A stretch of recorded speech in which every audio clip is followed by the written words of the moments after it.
ಸರ್ಕಾರಿ ಶಾಲೆಗಳಲ್ಲಿ ಇದೀಗ ಶಿಕ್ಷಕರಿಗೆ ಮತ್ತೊಂದು ಹೊರೆ.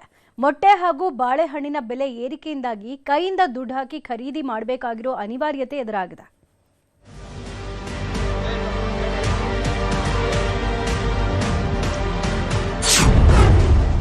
ದುಬಾರಿಯಾದ ಬಾಳೆಹಣ್ಣು, ಮೊಟ್ಟೆ ಸರ್ಕಾರ ಕೊಡ್ತಿಲ್ಲ, ಶಿಕ್ಷಕರು ಕೊಡ್ಲೇಬೇಕು. ಶಿಕ್ಷಕರ ಹೊರೆ ಇಳಿಸೋರ್ಯಾರು? ಸರ್ಕಾರಿ ಶಾಲೆ ಅಂಗನವಾಡಿಗಳಲ್ಲಿ ಸರ್ಕಾರ ದಿನವೂ ನೀಡುವಂತಹ ಬಾಳೆಹಣ್ಣು ಹಾಗೂ ಮೊಟ್ಟೆ ಬೆಲೆ ದುಬಾರಿಯಾಗಿದೆ. ಮೊಟ್ಟೆ ಹಾಗೂ ಬಾಳೆಹಣ್ಣಿನ ಬೆಲೆ ಏರಿಕೆಯಿಂದ ಶಿಕ್ಷಕರಿಗೆ ಫಜೀತಿ ತಂದೊಡ್ಡಿದೆ. ಶಿಕ್ಷಕರ ಜೇಬು ಸುಡ್ತಾ ಇದೆ ಮಧ್ಯಾಹ್ನದ ಬಿಸಿಯೂಟ ಯೋಜನೆ. ಮಾರ್ಕೆಟ್ನಲ್ಲಿ ಒಂದು ಮೊಟ್ಟೆಗೆ 8 ರೂಪಾಯಿ ಇದೆ. ಸರ್ಕಾರ 5 ರೂಪಾಯಿ 20 ಪೈಸೆ ಕೊಡ್ತಾ ಇದೆ. ಶಿಕ್ಷಕರಿಗೆ 3 ರೂಪಾಯಿ ಹೊರೆ ಆಗ್ತಾ ಇದೆ. ಬಾಳೆಹಣ್ಣು ಕೆಜಿಗೆ 60 ರೂಪಾಯಿ ಇದೆ. ಸರ್ಕಾರ ಒಂದು ಬಾಳೆಹಣ್ಣಿಗೆ 6 ರೂಪಾಯಿ ಕೊಡ್ತಾ ಇದೆ. ಶಿಕ್ಷಕರಿಗೆ 3 ರೂಪಾಯಿ ಹೊರೆ ಆಗ್ತಾ ಇದೆ. ಹೀಗಾಗಿ ಶಿಕ್ಷಕರು ಪ್ರತಿ ತಿಂಗಳು 3 ರಿಂದ 5 ಸಾವಿರ ಹೆಚ್ಚುವರಿ ಹಣ ಭರಿಸಬೇಕಿದೆ.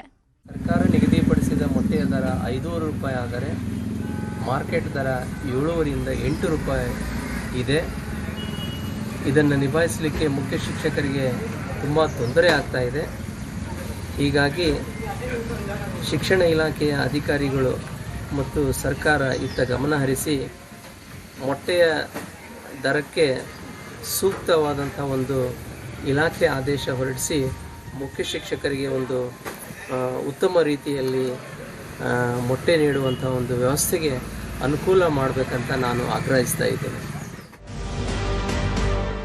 ಸರ್ಕಾರ ನಿಗದಿ ಮಾಡಿದ ದರಕ್ಕೆ ಮೊಟ್ಟೆ ಖರೀದಿಸಲು ಆಗ್ತಾ ಇಲ್ಲ. ಸರ್ಕಾರ ಮೊಟ್ಟೆ ಹಾಗೂ ಬಾಳೆಹಣ್ಣಿನ ದರವನ್ನ ಪರಿಷ್ಕರಣೆ ಮಾಡಬೇಕು, ಇಲ್ಲದಿದ್ದರೆ ಬಾಳೆಹಣ್ಣು ಮೊಟ್ಟೆ ಕೊಡೋದನ್ನೇ ನಿಲ್ಲಿಸಬೇಕಾಗುತ್ತೆ ಅನ್ನುವಂತಹ ವಾದವೂ ಶುರುವಾಗಿದೆ. ತತ್ತಿದ ಬಗ್ಗೆ ಹೇಳ್ಬೇಕಂದ್ರೆ ಇವಾಗ 2 ರೂಪಾಯಿ 80 ಪೈಸೆ ಹೆಚ್ಚುವರಿ ಆಗಿದೆ. ಇವರು ಗೌರ್ಮೆಂಟ್ನವ್ರು ಕೊಡೋದು 6 ರೂಪಾಯಿ 20 ಪೈಸೆ, ಬಟ್ ಇಲ್ಲಿ ಹೊರಗಡೆ ಬರ್ತಾ ಇರೋದು 8 ರೂಪಾಯಿ. ಹಾಗಾಗಿ 2 ರೂಪಾಯಿ 80 ಪೈಸೆ ಜಾಸ್ತಿ ಆಗ್ತಾಯಿದೆ ರೇಟು. ಅದು ಕೂಡ ಸರ್ಕಾರನ ಭರಿಸ್ಬೇಕಾಗುತ್ತೆ.